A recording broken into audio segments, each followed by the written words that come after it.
दोस्तों आज मैं एक्सप्लेन करने जा रहा हूं मेरे द्वारा देखी गई एक में से सबसे खतरनाक Chinese rescue and operation movie, जहां बस चंद ही कुछ चाइनीज मरीन सोल्जर्स ने मिलकर पूरे आतंकी संगठन को हिलाकर रख दिया था। दरअसल दोस्तों ये पूरी मूवी ही एक खतरनाक मिशनों से भरपूर होती है, जहां चाइनीज मरीन सोल्जर्स को एक के बाद एक खतरनाक मिशन एग्जीक्यूट करने के लिए भेज दिया जाता है। और जैसे जैसे ये लोग मिशन एग्जीक्यूट करते जाते हैं वैसे वैसे ही मिशन और भी ज्यादा टफ होता चला जाता है। तो दोस्तों आप लोग पॉपकॉर्न वॉपकॉर्न लेकर बैठ जाइए और चलिए शुरू करते हैं बिना किसी देरी के।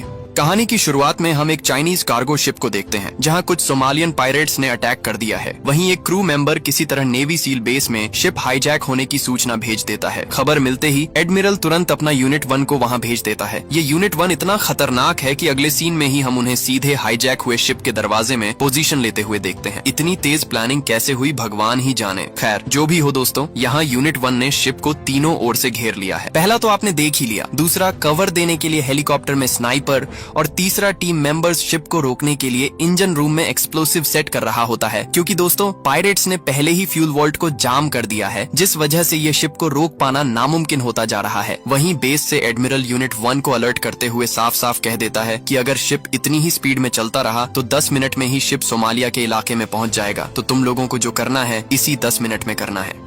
ये सुनते ही टीम का कैप्टन ब्रूस ली अपने टीम को इंस्ट्रक्शन देते हुए कहता है, हमें बस एक ही मौका मिलने वाला है, तो होस्टेस की सेफ्टी के लिए हमें पायरेट्स को एक ही बार में ढेर कर देना होगा। वही कैप्टन स्नाइपर को भी अपना फाइनल शॉट लेने के लिए ऑर्डर दे देता है। लेकिन वहाँ सपोर्टर डोंगली स्नाइपर से कहता है, शिप बहुत तेजी से आगे बढ़ रहा है भाई, और हवा की रफ्तार भी काफी ज्यादा है। अगर हमें एक सटीक शॉट लेना है तो हमें शिप के 120 से 300 मीटर के दायरे में रहना होगा। वही नीचे भी दूसरा टीम एक्सप्लोसिव उड़ाने के लिए तैयार बैठे हैं। टाइम होने के साथ ही साथ स्नाइपर अपना एक डेडली शॉट ले लेता है। साथ ही कैप्टन भी आगे से उन्हें ढेर करना शुरू कर देता है और कुछ ही सेकंड्स में ऊपर के सभी पायरेट्स को साफ करके सोल्जर्स होस्टेजेस को सेफली रेस्क्यू कर लेते हैं। नीचे भी दूसरा टीम एक्सप्लोसिव उड़ाकर बचे कुचे पायरेट्स को ढेर कर देते हैं। लेकिन दोस्तों इनके प्रॉब्लम्स यहीं खत्म नहीं हो जाते, क्योंकि शिप पूरी तेजी से सोमालियन बॉर्डर की ओर बढ़ रहा है, तो उन्हें शिप को भी हर हाल में रोकना होगा। वहीं नीचे मौजूद एक सोल्जर कोई रास्ता न देख सीधा हाइड्रोलिक इंजन को ही उड़ा देता है। और हाँ दोस्तों, यह काम कर जाता है। शिप फाइनली कुछ दूर आगे जाकर रुक जाता है। वही बाहर मौजूद सोल्जर्स देखते हैं कि एक पायरेट बच गया है, जो कि बोट लेकर टांग उठाकर भाग रहा है। वही कैप्टन स्नाइपर को साफ साफ कह देता है कि बॉर्डर क्रॉस करने से पहले ही वह पायरेट ढेर हो जाना चाहिए। फिर क्या दोस्तों, स्नाइपर सीधा उसका शिकार करने के लिए निकल पड़ता है। लेकिन शिकार करने के चक्कर में वे लोग सोमालियन बॉर्डर के काफी नजदीक पहुंच जाते हैं। वही हम देखते हैं कि बॉर्डर से 3 और पायरेट्स के बोट हथियार लिए उनकी ओर आ रहे हैं। ये देख बेस से ऑफिसर उसे वापस लौट आने को कहता है, लेकिन स्नाइपर उनकी बातों को टालकर फिर से शिकार करने में लग जाता है। वही दोस्तों स्नाइपर एक परफेक्ट शॉट लेने ही वाला था, लेकिन तभी बाकी पायरेट्स उस पर गोलियों की बौछार कर देते हैं और उसी में से एक गोली सीधा आकर स्नाइपर के शोल्डर में लग जाती है। इसके बाद हम देखते हैं कि पूरी टीम उसके गोली लगने की खबर सुनकर काफी इमोशनल हो जाती है।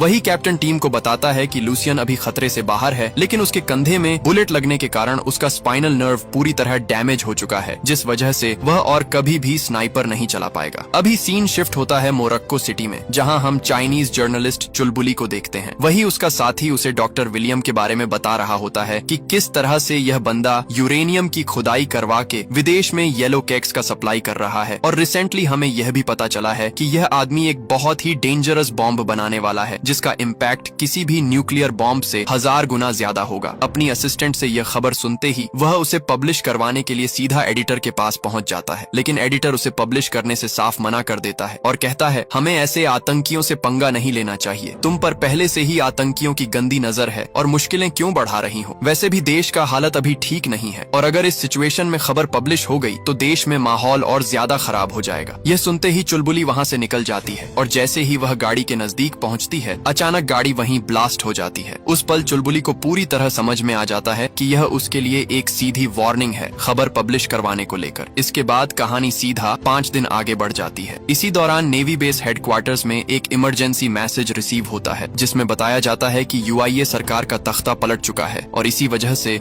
वहाँ सिविल वॉर शुरू हो चुका है। इसके अलावा झाका नाम का एक आतंकवादी संगठन पूरे देश में दहशत का माहौल बना चुका है। मारपीट, किडनैपिंग और हिंसा की घटनाएं लगातार लगातार बढ़ रही हैं। इस कैओस के बीच कई देशों के अलग अलग सिटीजन्स वहां फंसे हुए हैं, जिनमें 140 चाइनीज सिटीजन्स भी शामिल हैं। तो हमें तुरंत अपने लोगों को वहां से रेस्क्यू करने के लिए निकलना होगा, इससे पहले कि हालात और भी ज्यादा बिगड़ जाएं। और यह मिशन को एग्जीक्यूट करने की जिम्मेदारी जियोलन यूनिट 1 को दी जाती है। वही सभी टीम मिशन के लिए तैयारी लेना शुरू कर देती है। और तभी स्टोरी में एंट्री होती है एक नए स्नाइपर सेयोंग की, एक ऐसा सोल्जर जो अपनी टफ और एरोगेंट नेचर के लिए जाना जाता है। दूसरी तरफ हम एक पावर प्लांट में डॉक्टर विलियम को देखते हैं, जो कि अपना डीलर के साथ बहस कर रहा होता है, क्योंकि पूरा पेमेंट देने के बावजूद उसका माल अभी तक नहीं पहुंचा। और दोस्तों, यहाँ वही बॉम्ब बनाने का माल के बारे में बातें चल रही है। उसी पावर प्लांट में हम चुलबुली और उसके असिस्टेंट को भी देखते हैं, जो कि उसी डॉक्टर विलियम पर निगरानी रखे हुए हैं। दूसरी तरफ हम चाइनीज एम्बेसडर को देखते हैं। दरअसल दोस्तों, एम्बेसडर भी यूआईए के कैओस में अपनी फैमिली के साथ फंसा हुआ है। जैसे ही एम्बेसडर को पता चलता है कि चाइनीज सोल्जर्स उन्हें रेस्क्यू करने के लिए निकल चुके हैं,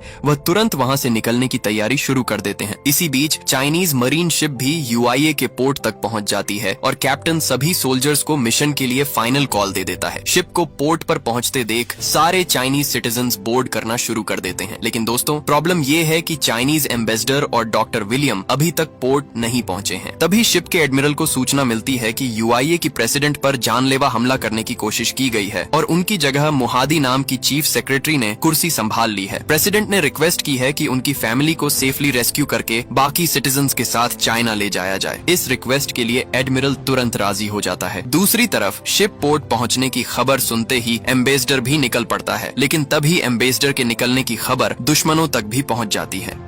कुछ ही देर में आतंकी उनका रास्ता बीच में ही रोक लेते हैं और वहां भयंकर गोलाबारी शुरू कर देते हैं। हालत बिगड़ते देख वहां मौजूद गार्ड्स एम्बेसडर और उनकी फैमिली को तुरंत एक घर के अंदर शिफ्ट कर देते हैं। दूसरी तरफ जैसे ही यह खबर बेस तक पहुंचती है, एडमिरल तुरंत एक्शन में आ जाता है और यूनिट 1 को बिना देर किए वहां के लिए निकलने का ऑन ऑर्डर देता है। ऑन ऑर्डर मिलते ही यूनिट 1 फुल फोर्स के साथ मिशन के लिए रवाना हो जाती है। दूसरी तरफ डॉक्टर विलियम को पकड़ने के लिए भी वहाँ कुछ आतंकी पहुँच जाते हैं, लेकिन वहाँ मौजूद गार्ड्स किसी तरह सिचुएशन को संभाल लेते हैं और डॉक्टर विलियम को गाड़ी में भरकर वहां से निकल जाते हैं। लेकिन दोस्तों, आतंकी इतना आसानी से कहां पीछा छोड़ने वाला था। वे लोग पीछे से लगातार फायरिंग करना शुरू कर देते हैं और कुछ दूर आगे जाकर गाड़ी आतंकियों की बुलेट झेल नहीं पाती और वह सीधा खाई में गिर जाती है। दूसरी तरफ यूनिट 1 एम्बेसडर को रेस्क्यू करने के लिए तेजी से आगे बढ़ रहे थे। कुछ देर में वे लोग लोकेशन तक पहुंच जाते हैं। वहाँ सोल्जर्स देखते हैं कि ओपोनेंट्स लोकेशन को पूरी तरह तहस नहस कर दिया है। पागलों जैसे लॉन्चर और मशीन गन्स हाथ में जो मिले उसी से मारना शुरू कर दे रहा है। वहीं सोल्जर्स को समझ में आ जाता है कि नीचे से लड़ते हुए एम्बेसडर को ढूंढना मुश्किल होगा, इसलिए बाकी सोल्जर्स छत के ऊपर चढ़ जाते हैं और हर एक बिल्डिंग की तलाशी लेना शुरू कर देते हैं। वहीं नीचे आतंकी सिविलियंस को इस्तेमाल करके सोल्जर्स के रास्ते में मुश्किल पैदा करने के लिए एक सिविलियन को पकड़कर उसमें बम फिट कर देता है और गाड़ी चलाकर उसे सोल्जर्स की ओर जाने को मजबूर करता है। मजबूरी में वह व्यक्ति तेजी से गाड़ी दौड़ाते हुए जैसे ही सोल्जर्स के लोकेशन में पहुंचता है, वहां एक भयंकर एक्सप्लोजन हो जाता है, जिस वजह से सैकड़ों मासूम सोल्जर्स वहीं शहीद हो जाते हैं। वहीं दूसरी तरफ हम बाकी सोल्जर्स को देखते हैं, जो कि अभी तक एम्बेसडर को ही ढूंढ रहा होता है, लेकिन तभी अचानक उन पर आतंकी हमला कर देता है। वहीं सोल्जर्स सिचुएशन को किसी तरह हैंडल कर लेता है और थोड़ी ही देर में एम्बेसडर और उनकी फैमिली तक पहुंच जाते हैं। बिना कोई डिले किए वे तुरंत उन्हें सिक्योर करके नीचे सेफ जोन की तरफ ले आते हैं। लेकिन दोस्तों, इनकी प्रॉब्लम्स यहाँ ही खत्म नहीं हो जाते। नीचे भी कहीं आतंकियां लगातार फायरिंग और लॉन्चर छोड़ता ही रहता है। वहीं कैप्टन फ्रंट को संभालते हुए आतंकियों को ढेर करता है जाते हैं। ऊपर से भी स्नाइपर लगातार कवर देता रहता है। और दोस्तों, इसी तरह काफी घंटों तक लड़ने के बाद सोल्जर्स फाइनली सभी आतंकियों को ढेर कर देते हैं और एम्बेसडर प्लस उसकी फैमिली को भी सेफली रेस्क्यू कर लेते हैं। दूसरी तरफ हम रिपोर्टर चुलबुली और डॉक्टर विलियम को बहुत ही बुरी हालत में देखते हैं। तभी वहाँ आतंकी पहुँच जाते हैं और गाड़ी की तलाशी लेना शुरू कर देते हैं। लेकिन दोस्तों, रिपोर्टर चुलबुली पहले ही गाड़ी से निकल चुकी थी और वह चुपके से एक फोन दुश्मनों की गाड़ी में रख देती है ताकि बाद में उन्हें ट्रैक किया जा सके, और वो ये इन्फॉर्मेशन चाइनीज हेडक्वार्टर तक भी भेज देती है। जैसे ही ये खबर एडमिरल तक पहुंचती है, वह तुरंत ही इन्फॉर्मेशन को यूनिट 1 तक पहुंचाते हुए कहता है, हमारा एक अहम चाइनीज सिटीजन डेंग में को शाका के लोगों ने उठा ले गए हैं, तो तुम लोगों को तुरंत उसे भी रेस्क्यू करने के लिए निकलना होगा। हम एक भी चाइनीज सिटीजन को ऐसे वहाँ छोड़ के नहीं आ सकते। और हाँ, वहाँ की यूआईए सरकार भी तुम लोगों को एयर सपोर्ट देगी। लेकिन कुछ ही देर में उन्हें इन्फॉर्म कर दिया जाता है कि उन्हें किसी तरह की कोई भी एयर सपोर्ट नहीं दिया जाएगा और उन्हें बिना किसी एक्सटर्नल एडिशनल सपोर्ट के ही इस डेंजरस एरिया में रेस्क्यू ऑपरेशन कंप्लीट करना होगा। और हाँ, हमारे पास टाइम बहुत कम है। शाम होते होते ही हमें अपना मिशन कंप्लीट करना होगा। हमें दुश्मनों के इलाके में काफी अंदर तक जाना होगा और हमें यह भी नहीं पता कि वहाँ कितने आतंकी हमारे लिए डेरा डाले बैठे हैं। तो हाँ, यह मिशन काफी ज्यादा टफ होने वाला है। इसके बाद हम देखते हैं कि रिपोर्टर चुलबुली सोल्जर्स के साथ जाने की जिद करने लगती है। वो कैप्टन को बताती है कि उसका वहाँ जाना बहुत जरूरी है। चुलबुली क्लियरली कहती है कि यह येलो केक्स का मामला है। उसे पूरा यकीन होता है कि शाका एक बहुत ही खतरनाक परमाणु बम बना रहा है और अगर शाका को टाइम पर नहीं रोका गया तो करोड़ों लोग मारे जाएंगे। वही कैप्टन उसे प्यार से समझाता है कि देखिए, ये हमारा मिशन नहीं है। हमारा मिशन बस अपना सिटीजन डोंगमे को वापस लाना है और हो सके तो हम उसके साथ बाकी सिटीजन को भी बचाएंगे। लेकिन इसके अलावा हम ना तो आपको वहाँ ले जा सकते हैं और ना ही हम ऐसी सिचुएशन में शाका को रोक सकते हैं, क्योंकि हमें यह तक नहीं पता कि अंदर कितने आतंकी हमारे लिए डेरा डाले बैठे हैं और एक ही वक्त में इतना सारा मिशन को एग्जीक्यूट करना पॉसिबल नहीं है। लेकिन रिपोर्टर चुलबुली इतनी जिद्दी है दोस्तों कि कैप्टन की एक भी बात नहीं सुनती और आखिरकार कैप्टन उसे ले जाने के लिए मजबूर हो जाता है। वहीं दूसरी तरफ एम्बेसडर के शिप में पहुंचने की खबर एक जासूस शाका ग्रुप के लीडर शाहिद तक पहुंचा देता है। ये खबर सुनते ही शाहिद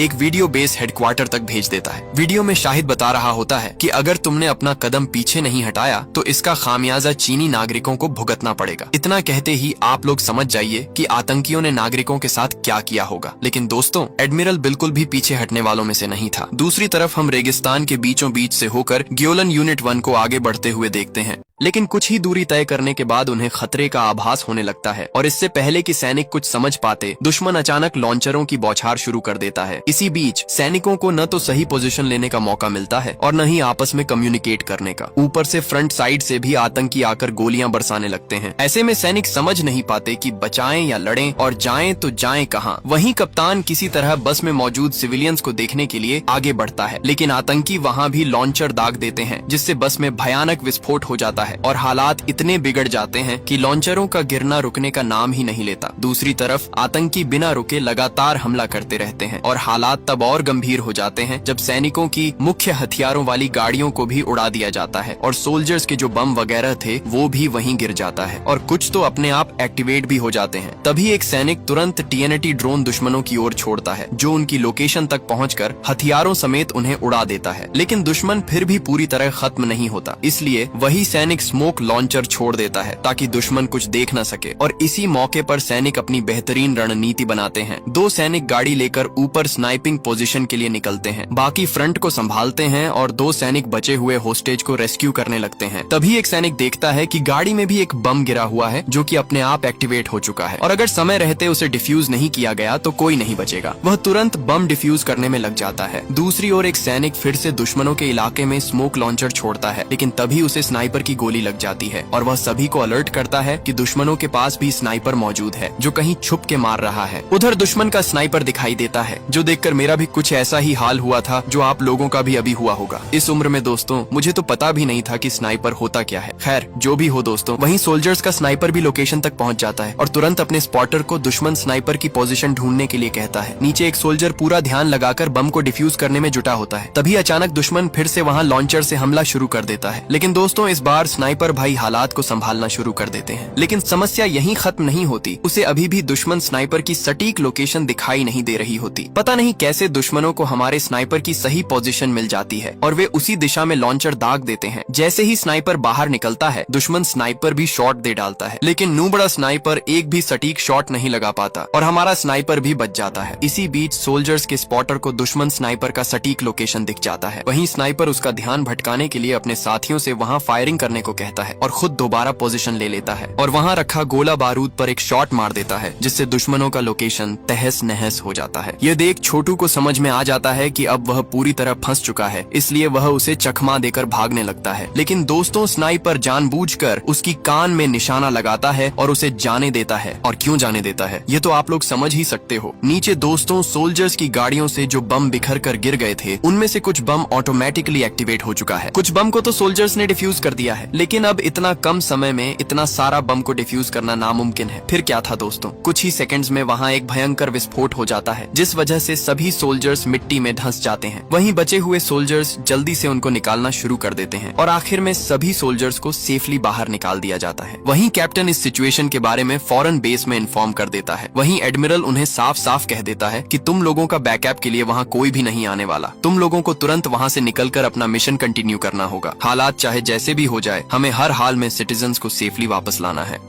इसके बाद वे लोग गाड़ी लेकर उसी गांव की ओर निकल पड़ते हैं जहां चाइनीज सिटीजन मेनाडोंग को बंदी बनाकर रखा गया है। गांव के नजदीक पहुंचते ही सोल्जर्स एक घर में घुसकर हमला कर देते हैं। वहीं सोल्जर्स देखते हैं कि यहां बहुत सी औरतों को बंदी बनाकर रखा गया है, जिनसे सभी आतंकियों के लिए खाना बनवाया जाता है। उसी गाँव की औरतों से उन्हें गाँव की हर एक जानकारी मिल जाती है। वहीं चुलबुली बताती है कि यहाँ लगभग 200 आतंकी मौजूद हैं और इन 200 आतंकियों के खिलाफ बस 8 सोल्जर कभी नहीं टिक पाएंगे। वहीं कैप्टन जवाब में बताता है कि हम युद्ध में ये नहीं देखते कि सामने 200 हैं या 2 लाख। एक सही प्लान और स्ट्रेटेजी से 8 तो क्या, एक आदमी भी हजारों के खिलाफ लड़ सकता है। हमने पहले भी इससे कहीं गुना ज्यादा खतरनाक मिशन एग्जीक्यूट किए हैं। इतना कहते ही कैप्टन इस इम्पॉसिबल मिशन के लिए प्लानिंग बनाना शुरू कर देता है। वहीं कैप्टन सियोन को हर एक प्लान समझा देता है। दूसरी तरफ हम साजिद को देखते हैं, जो कि डॉक्टर विलियम्स को वो पेन ड्राइव के बारे में पूछ रहा होता है, जिससे वह हाई विस्फोट वाली बम बनाने का फॉर्मूला है। लेकिन डॉक्टर उसे कुछ भी बताने से साफ मना कर देता है, जिस वजह से वह डॉक्टर को अपनी भाषा में समझाने लगता है। कुछ ही देर में डॉक्टर झेल नहीं पाता और वह पेन ड्राइव के बारे में सब कुछ बता देता है। इन्फॉर्मेशन निकालते ही साजिद तुरंत पेन ड्राइव को लेने के लिए निकल पड़ता है। दूसरी तरफ सोल्जर भेष बदलकर गांव में घुस चुका होता है। फिर हम चुलबुली को देखते हैं। वो भी भेष बदलकर मैं डैंग को बताती है कि चाइनीज नेवी तुम्हें रेस्क्यू करने के लिए आ चुकी है, इसलिए चुपचाप मैं जो बोलूं वैसा करती जाऊं। वहीं पहाड़ के ऊपर हम दूसरे सोल्जर को देखते हैं, जो कि अपना कम्युनिकेशन टावर सही कर रहा होता है। लेकिन पीछे से आतंकी ये सब देख लेता है और वो ये इन्फॉर्मेशन तुरंत साजिद तक भेज देता है। वहीं साजिद कहता है कि अब पानी सिर के ऊपर जा चुका है, सभी होस्टेस को ढेर कर दो और उनके जहाज पर भी मिसाइल लॉन्च कर दो। ऑन ऑर्डर मिलते ही आतंकी जहाज में मिसाइल लॉन्च कर देते हैं, लेकिन जहाज में मौजूद एंटी मशीन गन्स मिसाइल को हवा में ही डिटेक्ट कर लेता है और हवा में ही उसे निष्क्रिय कर देता है। काउंटर अटैक में शिप में मौजूद चाइनीज टैंक्स एक बार में दुश्मनों का मिसाइल लॉन्चर को उड़ा देते हैं। दूसरी तरफ बाकी आतंकी भी चाइनीज सिटीजन में डींग को पकड़ कर ले जाते हैं, लेकिन बाद में आतंकियों को पता चलता है कि ये तो असल में मेन डोंग नहीं बल्कि कोई और ही है। दरअसल दोस्तों, चुलबुली ने पहले ही मेनाडोंग से अपना ड्रेस पेयर बदल ली थी और आतंकियों ने चुलबुली को ही मेनाडोंग समझकर पकड़ लिया था। तभी आतंकी उसे 30 डिग्री देते हुए पूछने लगता है कि तुम्हारे साथ कौन कौन है। लेकिन तभी पीछे से कैप्टन आ जाता है और सभी आतंकियों को मारना शुरू कर देता है और वो जल्दी से चुलबुली को लेकर वहाँ से निकल जाता है। दूसरी तरफ बाकी सोल्जर्स भी मेनाडोंग को गाड़ी में बिठा देते हैं और वहाँ से निकलने लगता है। सब कुछ सही जा रहा था दोस्तों, लेकिन एक किल सब गेम बिगाड़ देता है। उसी एक किल की वजह से गाड़ी पंक्चर हो जाती है। पंक्चर टायर देख एक आतंकी गाड़ी को रोक देता है और जैसे ही वो आतंकी गाड़ी के नजदीक पहुंचता है, सोल्जर उसे मार देते हैं। और दोस्तों, यहीं से शुरू होता है एक घमासान युद्ध। गोलियों की आवाज सुनकर सभी आतंकी अलर्ट हो जाते हैं और हथियार लिए उन्हें ढूंढने लगते हैं। वहीं सोल्जर हाथ में जो मिले, ग्रेनेड हो या चाहे कुछ भी हो, दुश्मनों पर फेंकते जाते हैं। दूसरी तरफ कैप्टन भी गोलियों की आवाज सुनकर अंदर मौजूद आतंकियों पर ग्रेनेड फेंक देता है, जिससे अंदर मौजूद आतंकी एक ही बार में ढेर हो जाते हैं। वहीं कैप्टन सभी सोल्जर्स को साफ साफ कह देता है कि मेरा इंतजार मत करो, डोंग को लेकर तुम लोग पीछे से निकल जाओ, मैं आ जाऊंगा। दूसरी तरफ हम बाकी सोल्जर्स को बहुत ही भयंकर तरीके से लड़ते हुए देखते हैं। वहीं ऊपर से भी स्नाइपर लगातार कवर देते हुए एनिमीज को डाउन करते जाते हैं। लेकिन तभी हम फिर से वहीं छोटू स्नाइपर को देखते हैं, जो कि सोल्जर्स की स्नाइपर को स्पॉट कर चुका होता है। वो तुरंत जाकर अपना पोजीशन ले लेता है और एक ही शॉट में सोल्जर को घायल कर देता है। दूसरी तरफ वह एक और सोल्जर को घायल कर देता है, जो छत के ऊपर से कवर दे रहा था। तभी हम देखते हैं कि स्नाइपर फिर से लोकेशन चेंज कर लेता है और एक घर में अपनी पोजीशन ले लेता है। लेकिन दोस्तों, इस बार सोल्जर्स के स्नाइपर और स्पॉटर अलर्ट हो चुके थे। स्पॉटर ठीक उसे विंडो के शीशे में देख लेता है और दीवार में एक शॉट मार देता है, जिससे दीवार में एक छेद बन जाता है। वहीं अब हम हमारे मेन स्नाइपर को देखते हैं, जो अब कवर में रहकर ही फिर से उसी छेद में शॉट मार देता है, जिसकी वजह से बुलेट दीवार के आर पार हो जाती है। फिर क्या दोस्तों, स्नाइपर भी दीवार के साथ गई।